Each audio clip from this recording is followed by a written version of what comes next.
to the Sykesville Townhouse. This is typically the location of Sykesville's government meetings and other meetings of different councils related to Sykesville in general.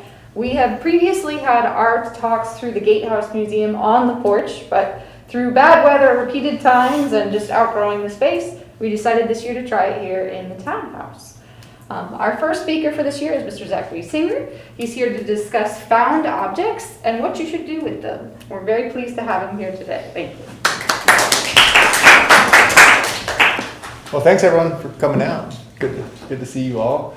So I'm Zach Singer. I'm the state terrestrial archaeologist at the Maryland Historical Trust, and I just got a position in May. So this is my first public talk as state archaeologist.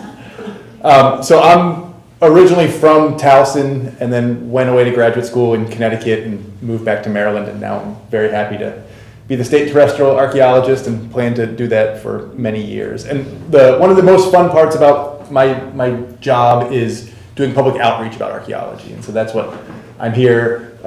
Adrian emailed me and said people come to the museum and they bring stuff that they found and they have artifacts, and what should I tell them? Like, what should they do with these things? And so that's what I'm going to try to talk through with you all today, is what happens when you find an artifact and how can you learn more about it, and also how can you reach me or another archaeologist so that we can all learn and continue to build our database of archaeological sites in Maryland.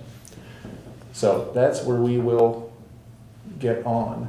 So, but kind of just as a background, I guess I'm not pointing. Yeah, I won't use a pointer really. I don't even know if this thing. These visuals may be slightly smaller, being reported by the Community Media Center, and will also be available on public television and through online after this presentation. Cool. So, just kind of for background, where I work is at the Maryland Historical Trust, and that's the State Historic Preservation Office for Maryland. And it's the agency that's dedicated to preserving and interpreting the legacy of Maryland's past. So we look at and record both archaeological sites as well as architectural historic sites. Let's see if this goes. Come on. You turn the green button on. I think. That happens to the weatherman on TV. I know, I've seen this thing go on. Okay, I hope maybe it'll, let's see. Yeah. Go. All right, now it worked. Maybe it woke up. Cool. All right. All right, so here you see a map, and it's really busy, and that's the point. It's not really to show you one individual thing, but this is a map of Medusa, which is our online database of both architectural historic sites and archaeological sites. And so the MHT is the home of the Maryland Inventory of Historic Properties. Like I said, that includes archaeological as well as architectural resources. There are over 14,000, or almost 14,000 archaeological sites recorded with the state of Maryland, and 43,000 historic and architectural resources. So we have records and files on all of those properties, both archaeological and historic. And a great way that we can interact with the public or give this information to the public is through this online program called Medusa.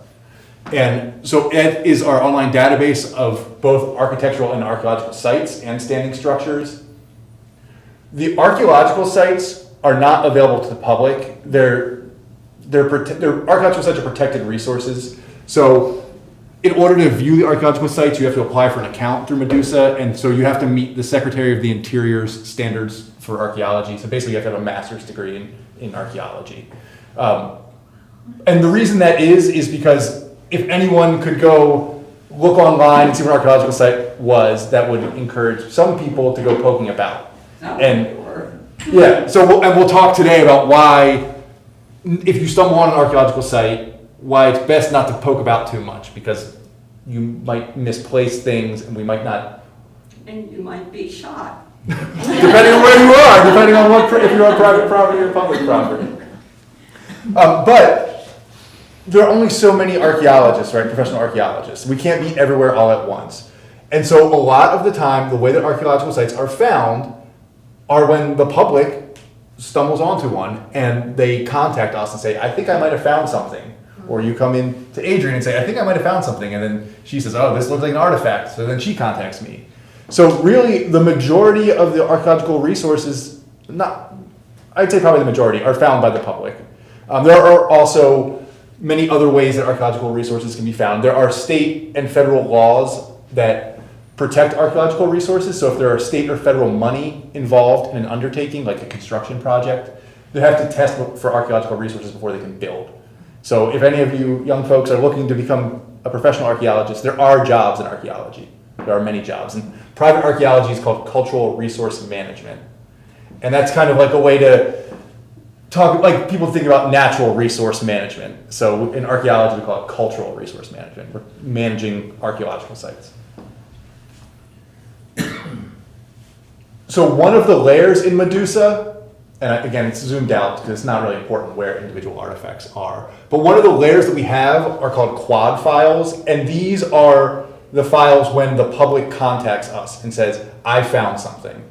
So you could be, this just happened the other day, someone was in their backyard in a working in their garden, and not this exact artifact, but they sent us a photo and they said, I found something in my garden, a big worked stone. And so they were just in their garden, planting tomatoes or root vegetables, and turned up what's a 3/4 grooved axe. So this is probably a couple thousand years old. Wow. And that's just a random occurrence, and that could happen in anyone's backyard.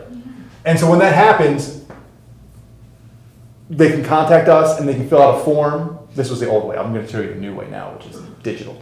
But they could fill out a form, and then we would record what they found and where they found it.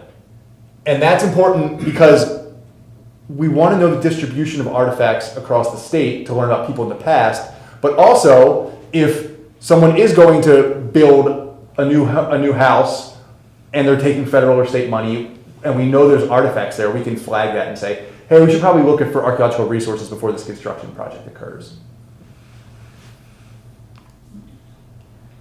So what do you do if you find an artifact? Say you're walking in the woods, and here's an example. You're walking in the woods, looking around, and you stumble across a triangle point, a projectile point. So here's another one here. So you're walking around the woods and find an arrowhead, right?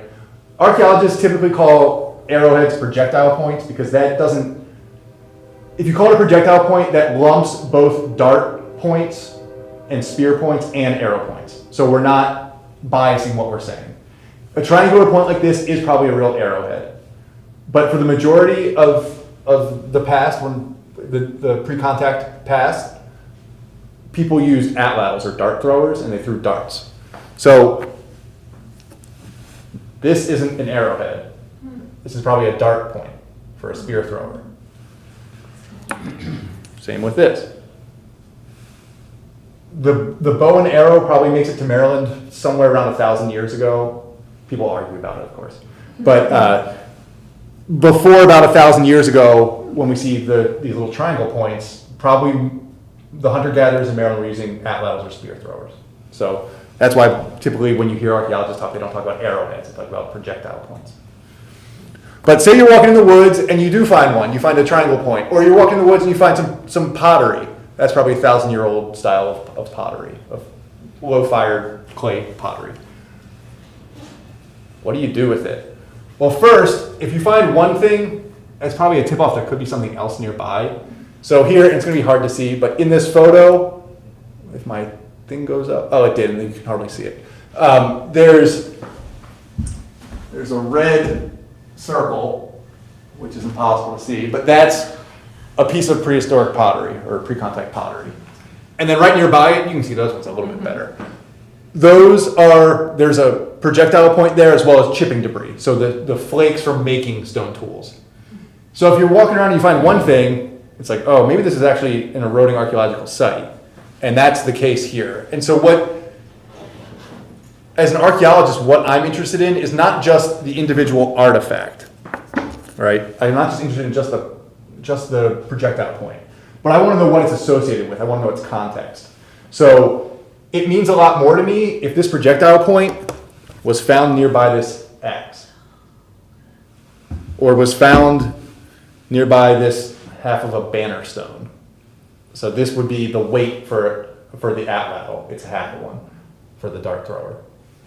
So I want to know everything that's found nearby each other. And so if someone finds an artifact, like a projectile point, they get really excited, they want to take it home, sleep with it under their pillow or something, and they remove it from the archaeological site, then we'll never know what it was associated with.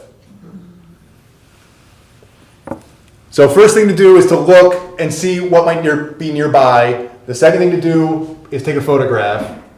Third thing is probably to leave it in place. Because as soon as you pick it up, we're never going to know exactly where it came from. And the context, meaning, is it in one soil layer or another soil layer, that can matter for how old the artifact is or what else it's associated with.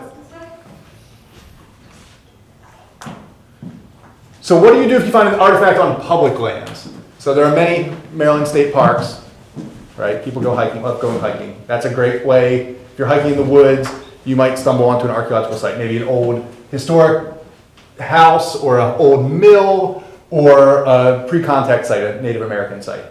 You might find one in the woods. If you're on public lands, either federal or state, those archaeological resources are owned by either the federal government or the state government. They're owned by the public people whose land you're hiking on. And there are laws protecting those resources. So if you, like in this picture, are wandering around and you find, like Barry walking across this stream, and you find some artifacts eroding out, don't pick them up, because there are laws against that. So here's an example. Here's from the Forest Service, that they recommend to do if you find an artifact on public lands. And so they say all artifacts found on public lands are protected by state and federal laws. It's illegal and unethical to collect artifacts on public lands. So what should you do? What can you do? I'm really interested if you find something on state property. One of my mandates as state terrestrial archaeologist is to survey state property and document cultural resources on state property. So it's not like I want you to run away from that artifact. Oh, we can't touch this. What I want is for you to properly document this artifact and then let me know. And then we can get excited about finding a new archaeological site or recording a site that we already knew about, and now more artifacts are appearing, and so we can document those. So what should you do? You can enjoy it, but you should leave it in place exactly as it's found. You should certainly mark the artifact's location on a map. Everyone's got a GPS in their pocket, right? Almost everyone. Most people have a GPS in their pocket. So you can download apps that will mark where you found something. And then you should report that information. So in this case, they say report it to the Forest Service office. But in my case, if you're on a state park, you can report it to the Park Service, the Maryland State Park Service, or you can report it to me. And I'll be very excited to talk about your artifact that you found. So on state property, certainly do not collect artifacts that you stumble onto. So for instance here, it's kind of hard to see in the picture, but we found a shell, and right below that shell, there's a weird long white thing. Anyone know what this is? Well, you can tell because I put a photo. Yeah, so it's a pipe stem. So this is a historic pipe stem. And so you might be wandering around and find a colonial site where someone was living in the 1600s or 1700s. And you might find one of these long things. This is an artifact that a lot of people find and recognize. And they're like, what the heck is this weird long tube that's got a hole in it? And that's what it is. It's a broken fragment of a long, people call them kaolin. It's a kaolin smoking pipe. And you can actually date these somewhat accurately by the size of the bore, by the size of the hole. And people, the way to do this with drill bits. So people put drill bits in. The bores are bigger, they're wider when they're older, and they get narrower through time. So I don't know off the top of my head what this one is, but it's not the smallest I've seen. It's probably in the 1700s. Something.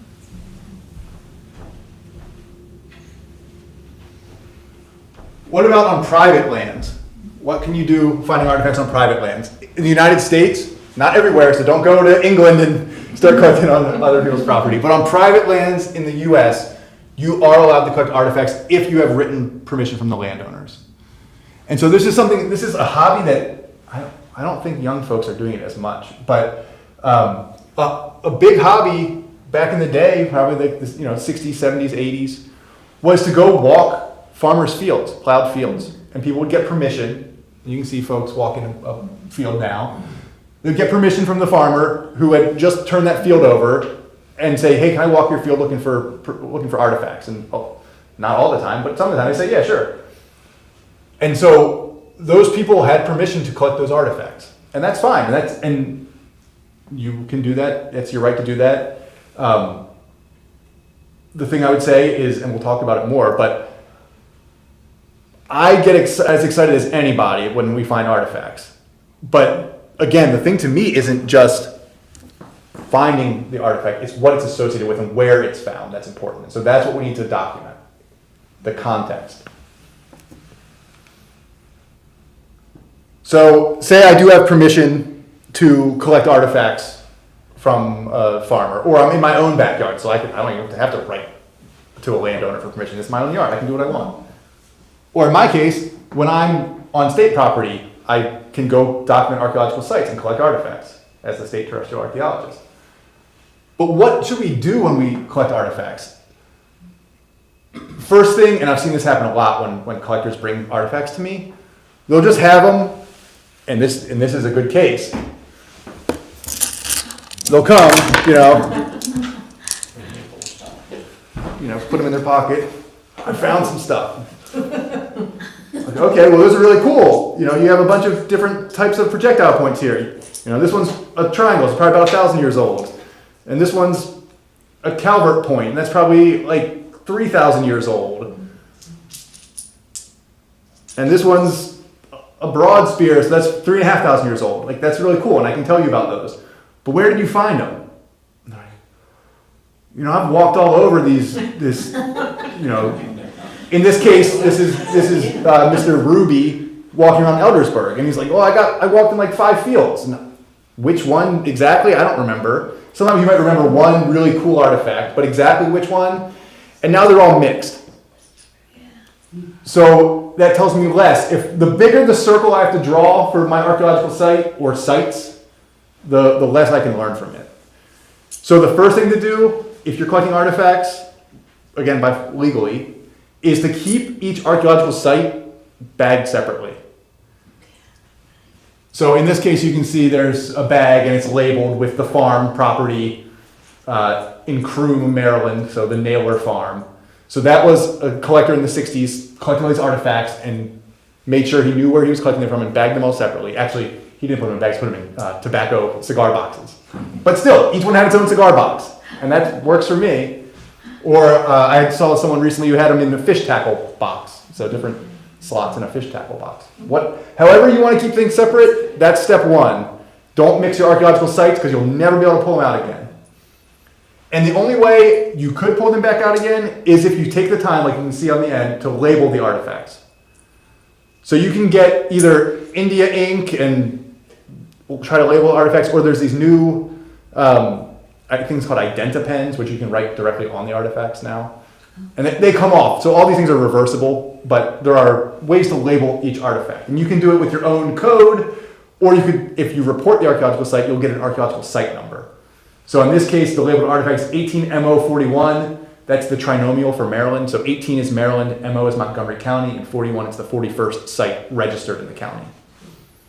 So this person labeled that artifact, that projectile point, to the site, and then below that it comes like a star, but that's an A. So he was finding different pockets on this one property. So they walk around and there's a bunch of artifacts here, and then nothing.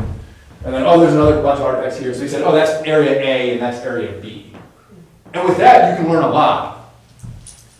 But just a pile of rocks that have no labels, that came from somewhere in Eldersburg, we can learn something, certainly. I'd rather see them and learn about them and document them than never see them. But the amount of information that we could have learned is diminished because of the way these artifacts are kept. And the other thing to think about, and this is something I always try to tell people, I have a decent memory and I kind of remember the artifacts I find, but what happens if I get, if I move states, or when I eventually end up dying, if I don't write this stuff down, my kids aren't going to remember. My wife, she'll be like, oh, nice projectile point you found, but she doesn't really care. So that information, there could be one person who's really a really interested archaeologist. But if you don't keep meticulous notes, like mapping the site locations, my second point there, on a quad map or some other way now, if you don't actually map where you're finding these things and have some sort of code and key, you might think you're going to remember, but the more sites you find, the harder it's going to be to keep disentangling them in your mind. And the longer you do it, the harder it's going to be disentangling them from your mind. And then eventually, everyone dies. Everyone. And if you don't have it written down, the information's lost. And so in this case, I can't ask Mr. Ruby, where did you find these things? Because these are pretty cool. We have some notes, so I can tell a little bit, but we don't have everything. I can't say this is from one specific farm. And he might be able to tell me that, but without it being labeled, that information ceases to exist. So what to do if you do collect an artifact? Again, collect them separately by site. And in my opinion, a site, everyone always argues, well, what is a site? It's where you're finding artifacts, where you're finding evidence of human occupation. It can be all sorts of things. But if you got a big concentration and then you're of whatever, pottery, nails, we got a bunch of nails over here, concentration of nails, and then you walk away and there aren't any nails, that's probably its own site. And then you walk a football field's length and you start finding shell-edged pearlware, that'd be another archaeological site. So you keep those separate. Even if you're on the same property. If you're walking from one concentration and there's nothing and then you get to another concentration, I would call those separate things. Even if you call it A and B. So keep artifacts separate, map where you're finding them, and label those artifacts so you don't forget where they came from.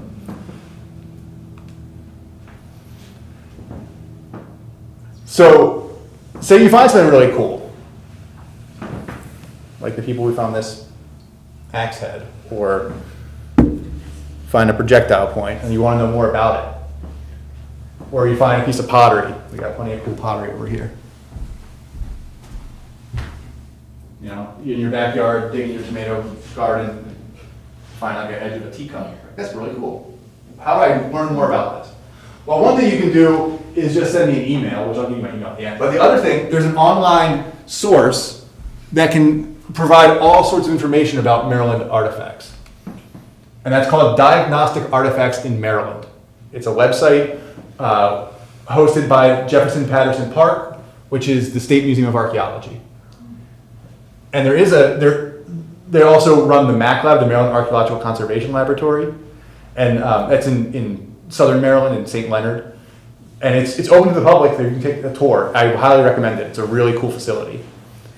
But they have this great website called Diagnostic Artifacts in Maryland, and you can see some of the options. So you could find prehistoric ceramic, or projectile points, or colonial ceramic, or post-colonial ceramic, or small finds, so weird little things, like buttons.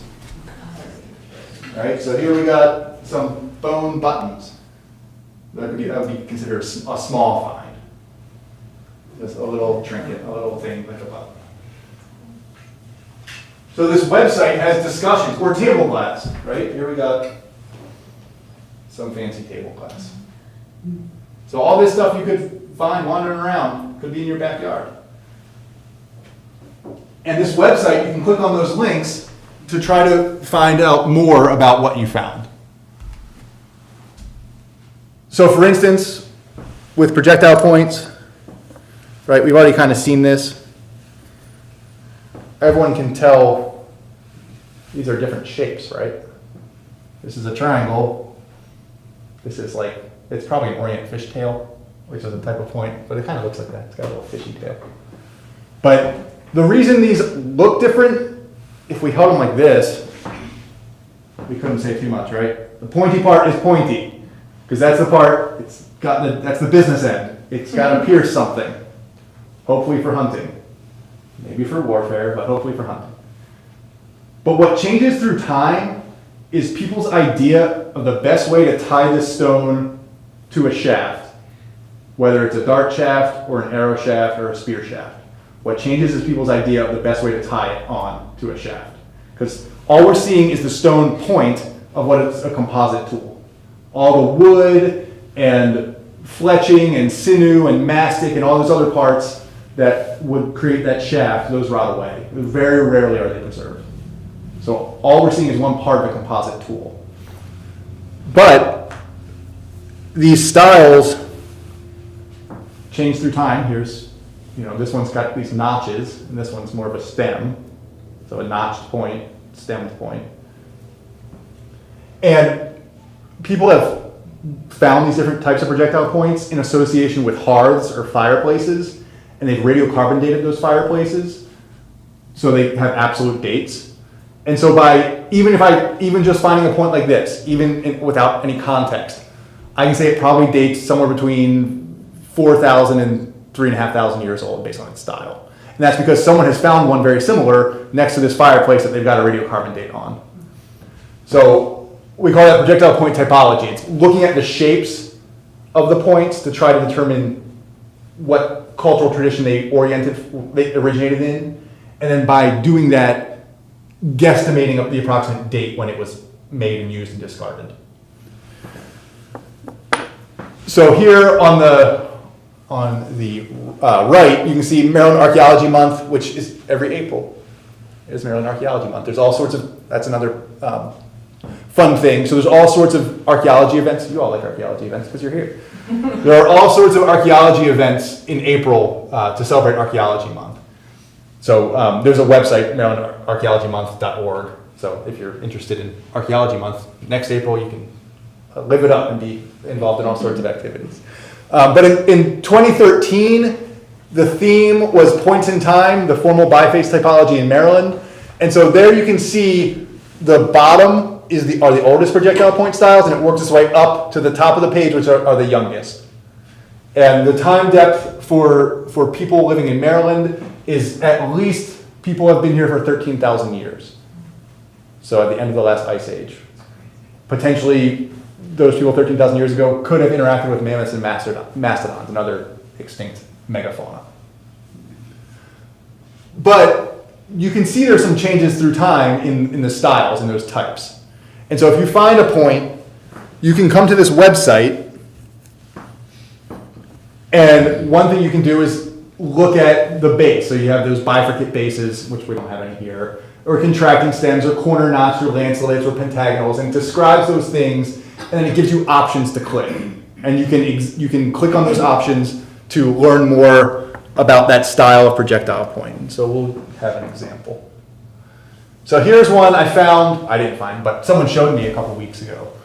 And it's a side notched point. So you can see that it's got those little notches. It's got a flat base, and it's got notches on the side. And so we can look at the side notched types on diagnostic artifacts in Maryland, and we could click through Brewerton eared notched, Brewerton side notched.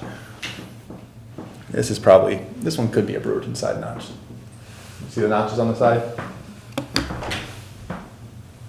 So sometimes it's a fine line between corner notch, which would be going like that, or a side notch, but I call that a side notch.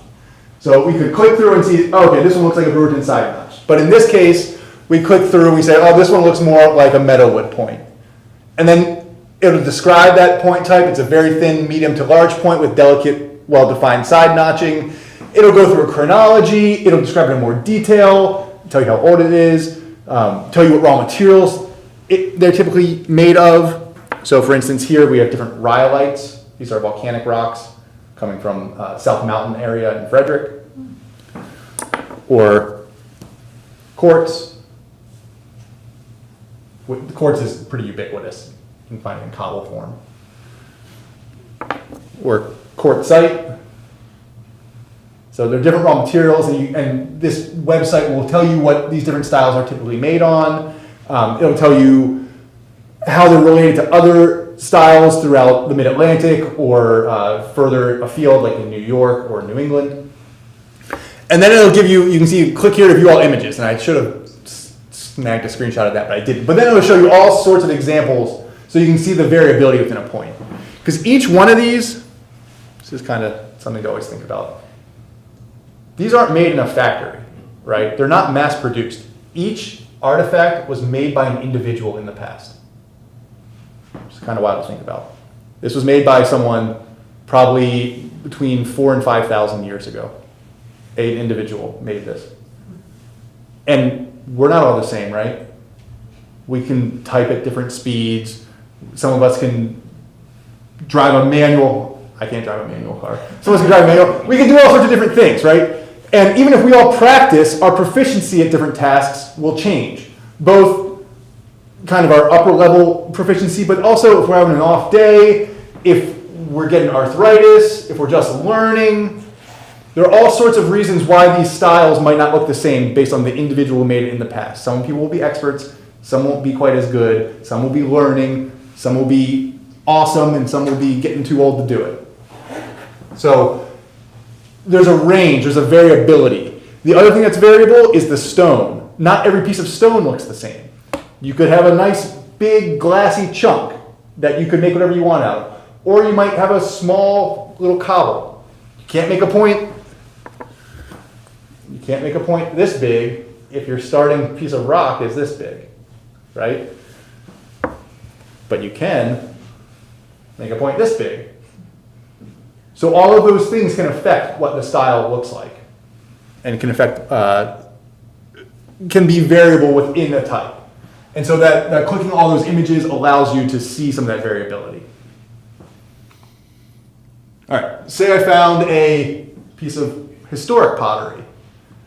So walking around a site and find this nice fancy blue pottery. Like, what is it? This is really pretty. Well, you can go to the Diagnostic Artifacts in Maryland website and you can click through and you can see photos to try to match what you found. And so in this case, this blue thing looks a lot like that Rhenish, right? In the upper right-hand corner. So we could click on that link and we could get all sorts of information about Rhenish stoneware, which is coming from Germany. And this piece probably dates to the 1750s based on its style. But the other thing I really like, and something that's always kind of hard for me to tell people, I'm always pulling up this app on this website on my phone. It's like, how often are you going to find a full vessel? Very rarely. But in my head, I'm trying to imagine what that full vessel will look like. And I kind of sometimes can. I'm like, oh, I know what this thing looks like. But it's nice if you can go to a website and you have a photo of a full vessel right there. So the one on the right is from this Diagnostic Artifacts in Maryland website, and it's got the same kind of pattern. So what we found is a sherd of something that might have looked similar like that. It'd be like a tankard, a drinking mug. Or again, you find a piece of plate. So here's a piece of a plate, or in our case, something that might be a little similar. You're gonna find a piece of a plate. So you can go to this website and look through the colonial earthenwares, and you can try to make a match. And in this case, this one's probably a pearlware. So, where do we have pearlware up here? Not that I see, but we have creamware. And so we could look through the creamwares, like the top, you see that plate, it looks like the top right again. I don't know why I picked top right both times, but I did. And we could learn more about creamwares. So it gives you the defining attributes, and again, there's all sorts of additional information it'll give you. It'll talk about the potter Thomas Wheeldon, and when he invented creamware, and how popular it was in England, and when it came over to the Americas, and the different styles. So for instance, this one, the edge of the plate, that's a feather-edged creamware. So here's another example. I mean, this one is another similar style of edging, of finishing. And so it'll talk about the different styles of pottery and how old they are, and how you can recognize them. So for instance, this piece, and it's kind of hard to see. I think it was this one. Yeah. But if you look in here, in this foot ring, it's got a kind of a bluish kind of tint. And so that bluish tint in here, kind of like a blue Gatorade. If you pour like a little, it's kind of got a blue Gatorade look to it. That bluish tint suggests it's pearlware. So even without knowing much, just by looking at this little foot ring in there and seeing that it's kind of got a bluish tint to it, we know it's pearlware, and we know that it would date to the later 1700s. Whereas if we looked at it and had a greener tint, that would be creamware. So there are ways and there are tips and tricks on this website to try to figure out, I found a little shirt of pottery, how old is it? And that might mean, if you figure out how old it is, that's telling you what sort of archaeological site you have. And you might be able to go back and look at old deeds or old historic maps. There's a cool Marvin map.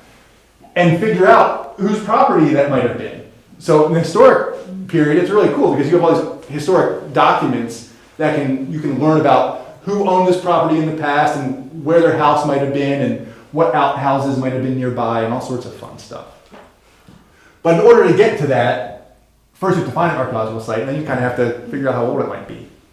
And so using the Diagnostic Artifacts in Maryland website I use it every day. And it's great, and it's publicly available, and people put a lot of work into having all these photos, so I highly recommend using it. But my favorite part of this is when I get to find out, right? I want to know what cool artifacts people are finding. That gets me excited. So how can you report your artifact to an archaeologist? And back in the day, and it's still possible, there is a form online that on the Maryland Historical Trust website where you can fill out a quad file form, and it's just a single page document saying your name, where you found something, what it is, so on and so forth. And that works fine. Or you can send me an email, and again, I'll put my email up at the end. But every time someone sends me an email with a photo of an artifact, the first thing I ask is, well, where did you find it? Because I want to know on a map. And so then it's like, well, can you find a map online, like Google Maps, something, draw a big circle and send it back to me? And that works, and that's fine if that's how you want to do it. But my colleague, who's the chief archaeologist, Dr. Matt McKnight, and I were talking about this process we go through every time someone reports an artifact. They send us a photo, we say it's cool, and then we say, where did it come from? And we go back and forth until we have all this information gathered together. And then from there, it's just like a chain of emails, and we have to then fill out a form ourselves so that we have all that in one place. And that's fine, and we will do that. But we've kind of streamlined the process now with an app called MD Find. So here's our MD Find, and it's Maryland's Find is Field Inventory for New Discoveries. And it's both accessible on your smartphone as well as through a web browser. So you don't need a smartphone to do it. You can, and that's what's kind of cool about it. You could be out hiking and find something on the ground, and right there and then pull out your phone, go to the MD Find app, take a photo. It'll know your location because you have a GPS on your phone. So it'll tag where you are, tag that photo. All that information will come to us in real time, which is awesome. Or you could just try to remember where you found something and go home and use your computer, which is fine too. Not everyone wants to use a smartphone all day long. So I'm going to go through how this works, and just in a quick way. So first thing, it's got instruction. It allows you to take up to 5 photos or images of the object, and it's reporting using your GPS phone location, again, or you can drag and drop if you're doing it at home. So the first thing it asks for is photos. So what's an artifact if I can't tell if I can't see it? I don't know what it is. So first thing is send me a photo of your artifact with a scale, please. So either some sort of scale, because if you don't send me a scale, it's going to be hard for me to tell if your artifact is this big or this big, and that might mean something. So put some sort of scale, even if it's just like a penny or a quarter, something that I know what size it is. But if you have a ruler, that's even better. And then it's going to ask for your location. Keep going. Yeah, so again, it's just going to be a map that you can tap if it's on your phone and say, like, will you share location? You can say yes, and then it'll just put you right where you are. Or you can drag it and drop it, or search, however you want to do it. Search an address that you know where you found something. And then it's going to ask for the artifact type. And this is where you have to know a little bit about what you might have found. And so that's why this Diagnostic Artifacts in Maryland webpage might be useful or helpful. But you might find stone tools like we've been talking about. You might find a projectile point, or you might find a stone axe. Or you might find a piece of a banner stone or something else that looks like it's made of stone, say looks like a tool. So it could find a stone tool. Or you could find the chipping debris. So each one of these artifacts was made by flint knapping, by breaking the stone to shape this point. So making stone tools is a reductive process. You're starting with a big chunk or a big piece, and you're breaking down, you're striking down to remove chips. And so on this point, you can see there's a big chip removed there. There's all sorts of little chips, but that one's really easy to see. So there's a big chip there. So that one's really easy to see. But all of these are made by reduction. So for every point you make, you're producing lots of waste or debitage, trash. You're producing lots of trash. So it's much less common to walk around and find a projectile point, find some sort of stone tool. It's much more common to walk around and find chipping debris because there's much more of it. The odds of finding it are greater. Also, They didn't take it with them. exactly. Also, they didn't take it with them. So when you find chipping debris, that shows where someone was hanging out, where someone was spending time. Because it's trash. They're breaking that stone and it's falling where it lies. Maybe if they're inside, they don't want to cut their feet because it's sharp, they might sweep it out. But they're probably just sweeping it a little bit outside. So finding chipping debris shows activity where people lived in the past, or at least where they stopped to hang out. Finding a random projectile point, it could be where they threw it away in their campsite, or it could be something that was thrown and then not recovered. There are all sorts of explanations for finding a stray point or an isolated find. But finding chipping debris, you're on some sort of archaeological site. So you might find chipping debris. How do you even tell that from just all the little pieces of rock that's everywhere in Maryland? Yep. So it's too much for this lecture, but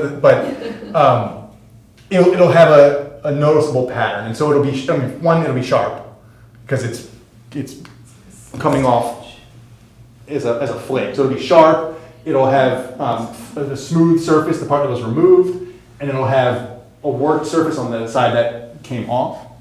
So it'll have characteristics that are suggestive that it's a flake of stone. Okay. But I think the step one is it's sharp, and then from there we can go further. But it wouldn't be rounded. You might find little bits of prehistoric or pre-contact pottery. So I wish I had some examples here, but that's something else that I noticed is Mr. Ruby didn't pick up any prehistoric pottery, or at least he didn't give any to the museum. So maybe he didn't see it. It is kind of hard to recognize if you don't know what you're looking for. It's just low-fired ceramic. It's low-fired clay. But there's patterns on it. So, I mean, you can see a highly decorated ceramic pot that's probably about 1,000 years old with all sorts of incised designs. So you might find that. You can find historic ceramics, which we talked about, and dating anywhere from the early 1600s all the way into, you could find a plate that I threw out yesterday. That's not really historic, right? The definition of an artifact has got to be 50 years or older.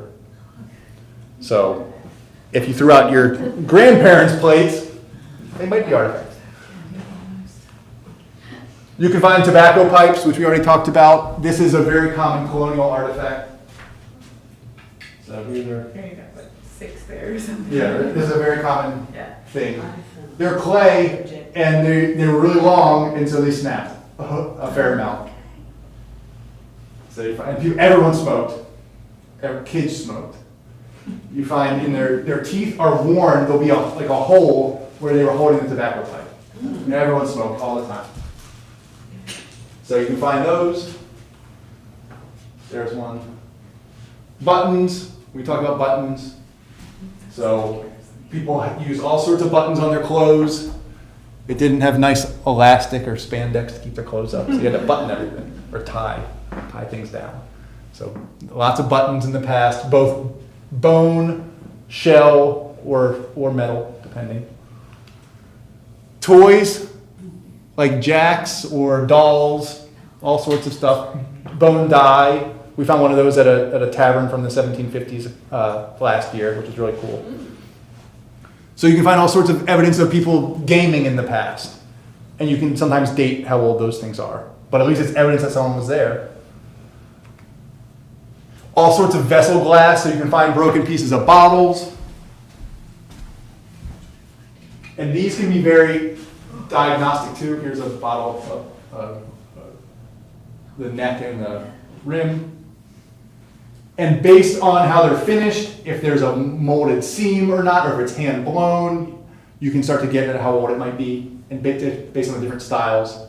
So the different wire rims and all sorts of things. So if you find a piece of bottle glass, there's all sorts of ways to date how old they are. Coins, the date's right on those, so that's great, as long as you can read it. So here's some coins from the 1700s. So silver coins, copper coins.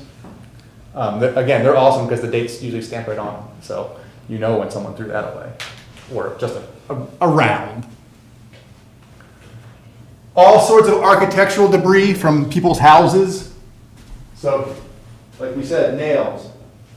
All sorts of nails you can find. And based on the style of nails, you can start to get at how old they are. Here, this one's a hand-wrought nail. It's got a rose head, it was a hand-finished head. And it's got a spatula tip. So that's an older nail than this square cut nail. So manufacturing nails, you find a nail and you're like, it's junk, it's a nail. But nails you can date that structure, not exactly, but you can get an approximate age of a structure based on the style of nails you're finding. And since they're iron, all the wood from that structure might have rotted away a long time ago, but those nails will tell you where that structure was located. So concentration of nails might not seem exciting, but it is, because it tells you someone lived there in the past, someone had a house there, or some sort of outbuilding, or some sort of structure once stood there which no longer exists. If it's a diagnostic artifact, again, we already talked about diagnostic artifacts, the website, but we give you a link there to say, hey, look it up. You may be able to tell us what you think it is. And then once I see the photos, we can discuss why you're correct, or maybe we might reinterpret what we found. And then comments. So again, here is where it's important. If you're finding one artifact, there might be a tip-off to look around a little bit further. There might be more. So what else are you finding? Is it one piece of pottery, or is it there's a bunch of pottery and a bunch of nails? So we're finding all sorts of shell-edged pearlware, and we found it next to this bottle. And so that would mean something, right? For what sort of structure was there? Or you're finding a spoon. Here's a spoon. So the comments are where you would put what you found, when you found it, whatever you think you might forget in your head by the time you get home, put it in the comments, and then it's there. And then we ask for your name, just as a fail-safe. And then your contact information is optional. A name is required, but contact information is optional. If you just want to report it and you don't want me to email you back to talk to you about it, then that's fine. But I'm hopeful that most people will, if they're going to go through the process of reporting something, at least put their email address so I can contact you to, one, thank you for submitting something, but two, so we can talk about your discovery and learn more about it. And maybe coordinate so we can meet and look at, and you can take me to where that archaeological site is so we can look at it in more detail together. So here's the website. It's just a link to click. You can download the app. It's free. Again, works both on a browser as well as on your smartphone through the Survey 123 app. I should have put this other link up, but another way to find this link is my colleague, Dr. Matt McKnight, wrote a blog post on it last year for Archaeology Month. And so if you type in MHT Our Heritage blog, MD Find, it'll come right up on the internet. And you'll find his discussion of this app, and the links are all right in there. Also, there's my email address, which is just my name at maryland.gov. So zachary.singer@maryland.gov. So either, if you're interested, email me and I'll send you this link, or if you're having problems with the link or with using MD-Find, email me. Or if you want to skip that process altogether, I prefer you use MD-Find, but if you just want to send me a photo, of something, I'm more than happy to look at people's photos of artifacts. So real quickly, I want to talk about some of the great contributions that avocational archaeologists, or people who find stuff, do archaeology as a hobby, how they can contribute to learning about Maryland's past. And the way, kind of the thing that excites me the most is the Maryland Fluted Point Survey. So this is documenting the projectile points of the first people who lived in Maryland 13,000 years ago. And they're called fluted points because they have a removal from the base towards the tip. That's the flute. And here are all examples of them.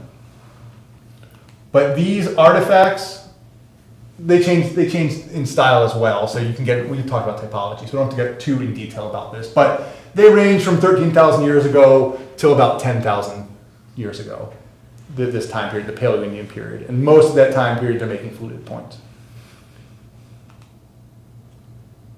One was reported through MD Find last year. So that got me super excited. So someone had found a projectile point, and they knew they had a projectile point. They didn't know what it was, but they knew they had an artifact. And so they sent it to MD Find, and I got really excited because it's a fluted point. It's one of these 13,000-year-old styles of artifacts. This was found in Carroll County. And it's actually, I think there have been 3 now that have been reported through MD Find. Are these synonymous with Clovis points, or are they different? Clovis points are the first style of fluted point. Okay. Yes. So Clovis points are the 13,000-year-old ones. And this one is in fact a Clovis point, because the flutes are very short.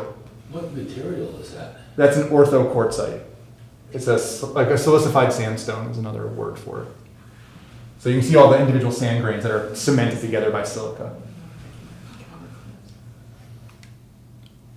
So here, and you don't have to look that closely, but here are all of the fluted points that have been reported to the first, a woman named Lois Brown documented these fluted points, and then additional ones have been documented by me as part of the Maryland Fluted Point Survey. But these are all the points that have been found in Maryland, and there are, as of last update, 107.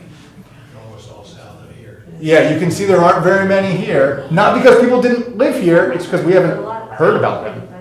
So if people have found projectile points and potentially fluted points, I'd be very interested in learning about them. Red dots. But you can see there are many along the eastern shore. And that's because when Paleo-Indians lived here 13,000 years ago, the bay wasn't there. It was a channel of the ancestral Susquehanna River. And so their campsites now are being eroded by the bay. And so when people are walking along the shoreline, you can find where people used to live, and their artifacts are eroding out. And so that's why a lot of them are found along the eastern shore.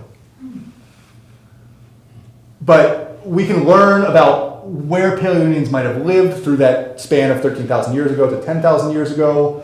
And the vast majority of these 107 13,000-year-old projectile points, or Clovis points, is 53, so those are the 13,000-year-old ones. The vast majority were found by interested avocational archaeologists, so people who just did it for a hobby, but were willing to share what they found so we could all learn more about the past. And so one place that I'm really excited about, there have been at least 5 found in the mid-Potomac and well recorded, and so that's someplace I intend to in the near future go do additional research.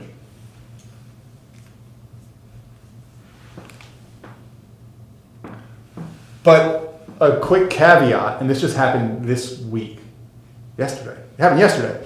I was down at the Maryland Archaeological Conservation Lab looking at artifacts through their type collection.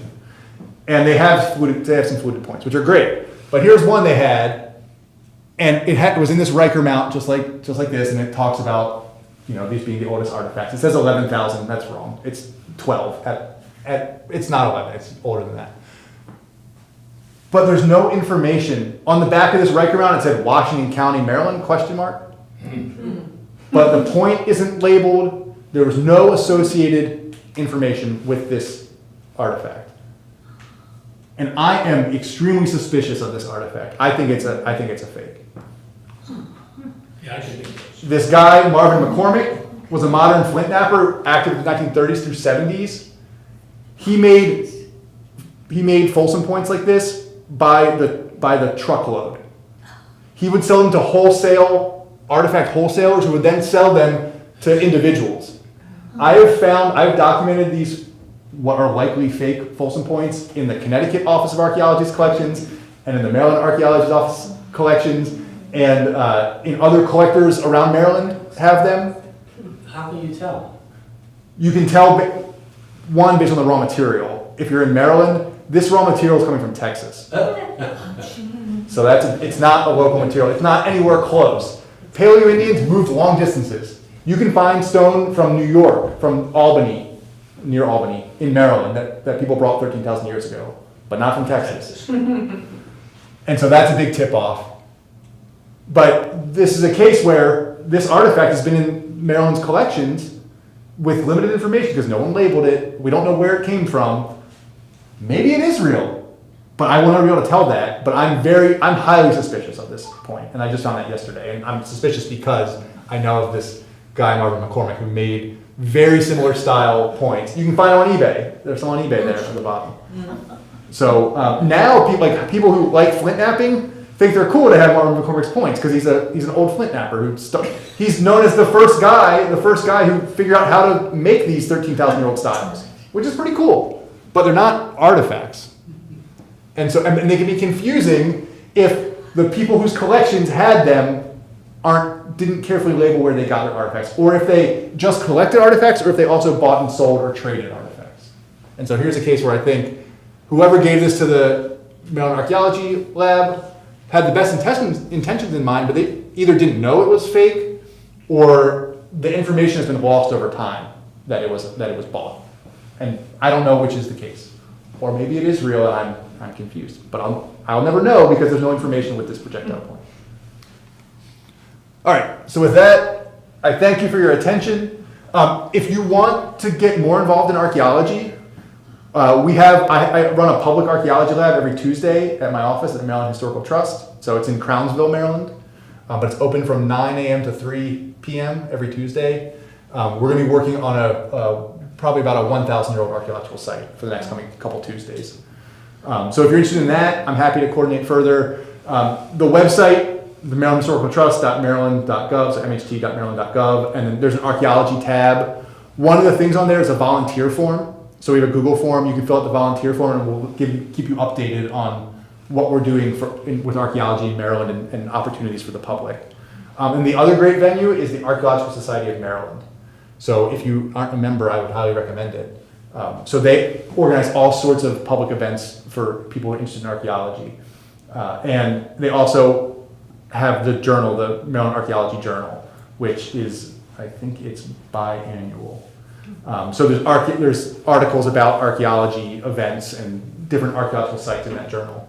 And the reason I'm so big on this Marvin McCormick guy now is because I have an article coming out in this next one about finding these fake points in different collections, and I just found another one yesterday. So also my email address again, email me with any questions. I'm always happy to talk, and I'm happy to answer any questions you have now too. So thanks for your time. Thank I just wanted to say too, in case our CMC live stream cuts out, the points that we've shared today, as well as about 70 others, are part of a take-home lesson plan that are available for checking out through the public school system. So if any teachers here or online are watching, you can contact the Gatehouse Museum at thegatehousemuseum.com. We have all our information there. And you can have your students help identify these points and share the fact that, yes, there were Native American people in the Eldersburg area. So, yeah. Cool.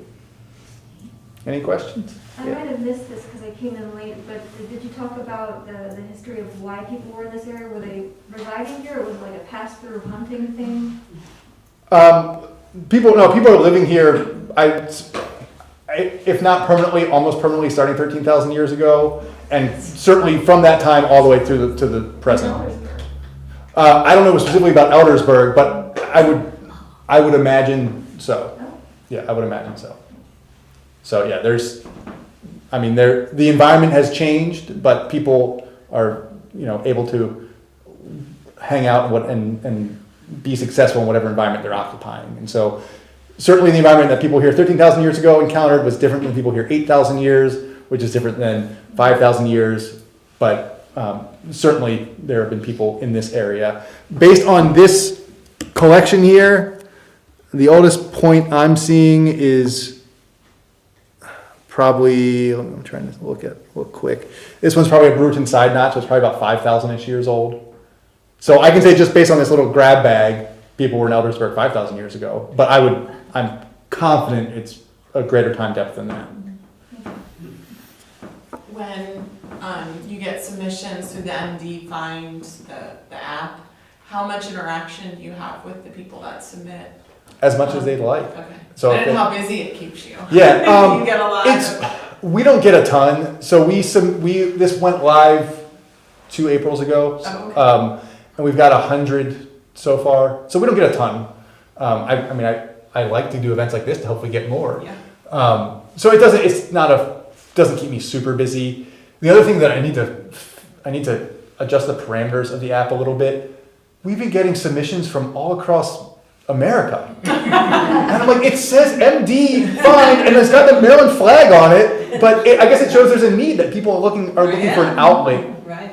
So when I get stuff from other states, I just send them back and say, this is for Maryland, but here's your state archaeologist to contact, because I'm sure they're interested. So not all of those 100 submissions are from Maryland. But the ones that are, if they give me contact information, I'll email or call, and then depending on what they found, we can go from there, whether it's an archaeological site that they're willing to talk more about, or if it's on their property, invite us to go visit. If it's on state property, I can go, and I would ask probably for them if they wanted to join me so they can show me what they found and where they found it. So it just depends on the level of interaction people want to have. Cool. Yeah. So it appears that a lot of these sites are by water. Is that the encampments or where people live? Certainly, yeah. So people didn't have, historic people sometimes had plumbing, but for the vast majority, there wasn't plumbing. So either people are digging wells or they're living near running water. So a spring. So springs are, if you're near a spring, you're at a place that there's high potential for an archaeological site. So yeah, people needed water and be within convenient walking distance to water. So but there are all sorts of streams and springs around Maryland. So it's not like they're only in one spot or on one river. Tons of archaeological sites on the Potomac River, tons on the Patuxent River. Mountains, mountains play into this at all or no?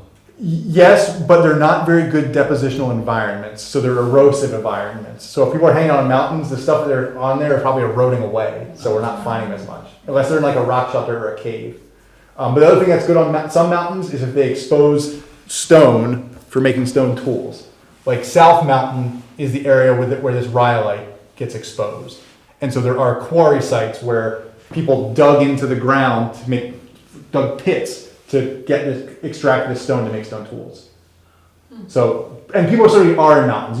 Occasionally you will find stone tools on mountains, suggesting people were either using them to cut through to get across the other side, or using it as a vantage point to survey the land to look for either other people or for game. So yeah, people certainly use mountains, but it's less common to find stuff on a mountain than it would be in a floodplain by a river where gentle floods bury material and preserve them for us to find.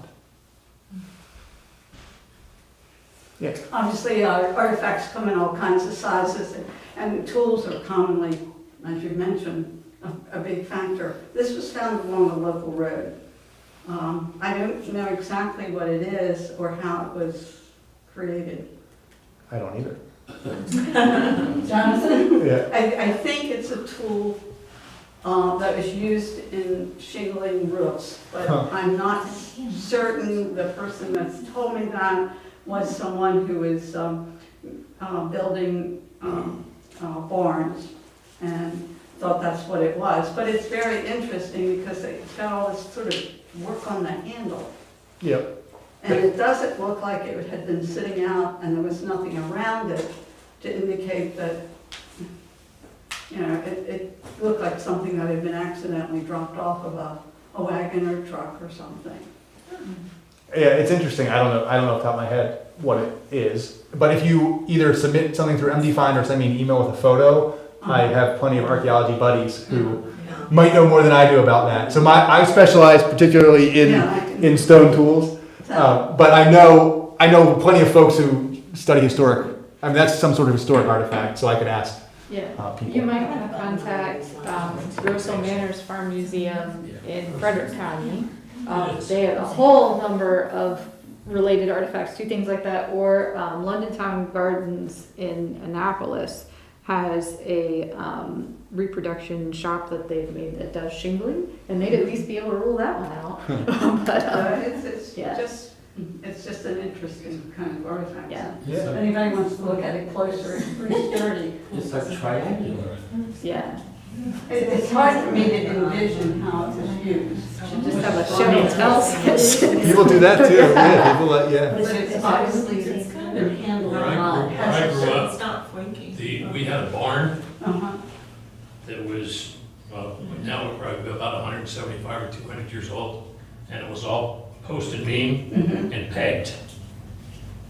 Driving pegs, Yeah, that's not, That seems very logical driving to me. pegs. but it looks worn on the top, is what, Well, it also has these marks on the side. It almost Well, it looks has like- marks on the side, and the handle is very interesting. It could be a chock for a wheel, like you can stick it under a wheel to keep the wagon from rolling. So this is going to be available online after? yes, so the Community Media Center has filmed it, I filmed it as well. I will be posting the links that he's provided today, and if it's all right with you, I can host the presentation on our website as well. So that you can have easy It'll be on access to the that. Sykesville page? It will be on the Gatehouse page, Gatehouse. which you can get to from the town, yeah. Yeah. So, did you bring any artifacts today? I just use the gatehouse artifacts as my show and tell. Yep. Any other questions? That's a gatehouse site, yeah. What kind of setting when someone comes to you and they say, I found this artifact on a public land? Do you like immediately report them to the authorities? No. I'm happy. Most time it's, if people are maliciously looting an archaeological site, that's different. And that does happen occasionally. But if someone in the public says, I found this and it was at a state park, I'll say, thanks for telling me. And if they say, well, I want to go back and collect more stuff, I'll say, well, please leave it in place. But no, it's not. I'm not looking to get people in trouble. I'm excited when people share their information. But for people who are here, you shouldn't collect artifacts from public property. So if you found something on a public web, just report it to you, and then you would go there and document it? Yeah. Okay. Yep. That'd be great. I'd be happy to. And if you find things on private property, that. You should. They just should get You need to permission ask first. permission from the person's Well, property. but the permission gets pulled back when they find When out. I put it Hey, down, but What are you doing on private? The artifacts. that's why you get it in writing. In America, what's on your private property, you own. That's why if you strike oil on your property, you're rich. Right. The artifacts on the property, you So own. you can't, So you're stealing from someone if you take things from their property. You're even stealing. if the property is about to be developed, you can't do anything. Yeah. It's theirs. It's theirs. But again, there are federal and state laws to protect archaeological resources if there's federal or state money going into a development Yeah, project. well, that's not So- usually the case. And so if there's not, then they can. It's their it's their I thought that was right. their resource. They can do what they want with it. Again, unless there's some sort of hook. So if there's any federal or state money, or there's a federal or state permit needed, like if you're near a wetland and you have to get a wetlands permit, anything like that will trigger review for cultural resources, and that's what members of my office do at the Maryland Historical Trust. So I can't tell you how much I wanted to go digging around where they were building 32 up here. I know about them too. Everybody loves finding stuff, okay? I mean, it's a thrill. What's your best find, personally? I mean, it just depends. I mean, the thing I like studying the first people in Maryland 13,000 years ago. So finding Clovis points is that's what I get most excited about. But it's all sorts of stuff. This was awesome too. We found this past year on our public dig with the Archaeological Society of Maryland, we found a megalodon tooth, a shark's tooth that had been drilled to either be worn as a pendant or to be hafted as a knife. Probably about 1,000 years old. I mean, that was amazing. It was wild. So it's all in the eye of the beholder. I like all sorts of stuff. But yeah, my active research is, if I get to choose, I want to study the 13,000-year-old occupations. And so when I find that gets me really excited. Thank you very All right, much. thank you very Thanks, much. everyone. Appreciate Really it. Thanks for coming out tonight. All right. So, They just